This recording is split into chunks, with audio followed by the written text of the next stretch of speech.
Okay, so you have your piece of whatever you need to add the binding to. I just use a scrap. And then I have the actual piece of binding, which should measure, for us, I do it about 1.5. So first of all, with binding, you need to remember that you need to stretch slightly, but you only want to stretch the binding, and not very much, just enough that it holds it and doesn't just let it loose and flop around. So you take your binding, I started at one end, and I actually just serge it on. So I just tug a little as I go.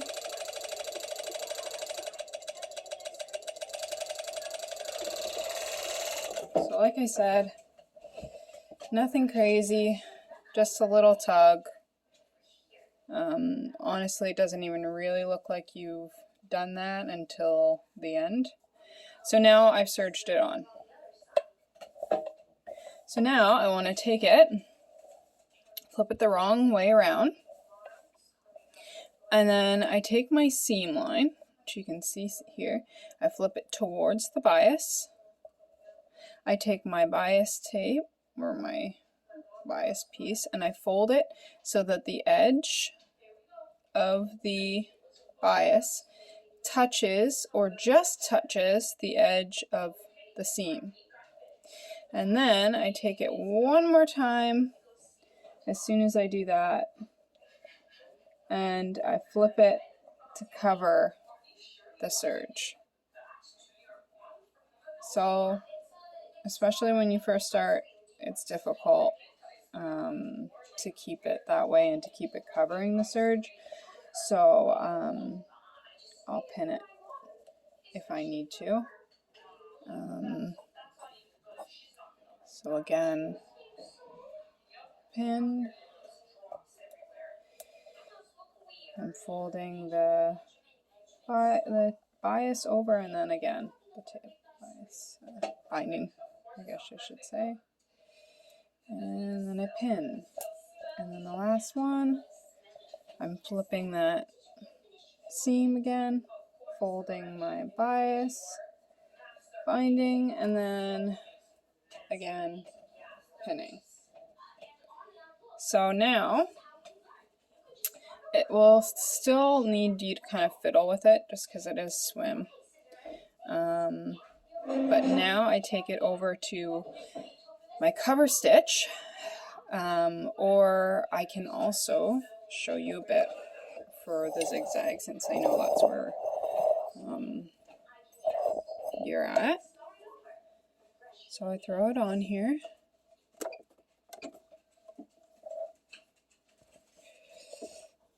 I take it, make sure I'm still lined up. My needle down. I'm trying to line up the red mark here, which you can barely see, with the edge. I'm just making sure that everything looks straight first. And then I'm just going to go ahead. And I'm just pulling it along and not overly stretching as I go. And then the same. And since we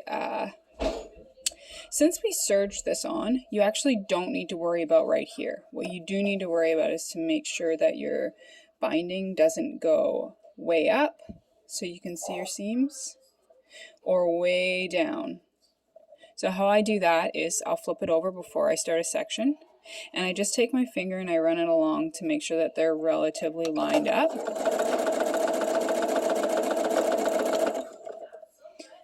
So the same thing, this one I seem to have pinned wonky, but take the pin out.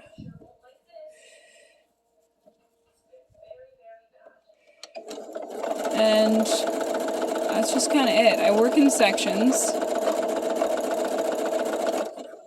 I tried to do white on black so you could see it better, so I don't recommend white on black, but so that you can see it. And I'm just pulling the fabric just slightly, not a lot, just a little, enough to go with the somewhat little bit of stretch we did when we serged it.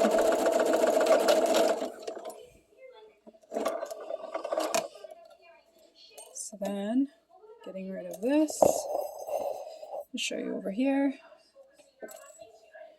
So then you've got your bias. Oh, I wish you could see it better with the light.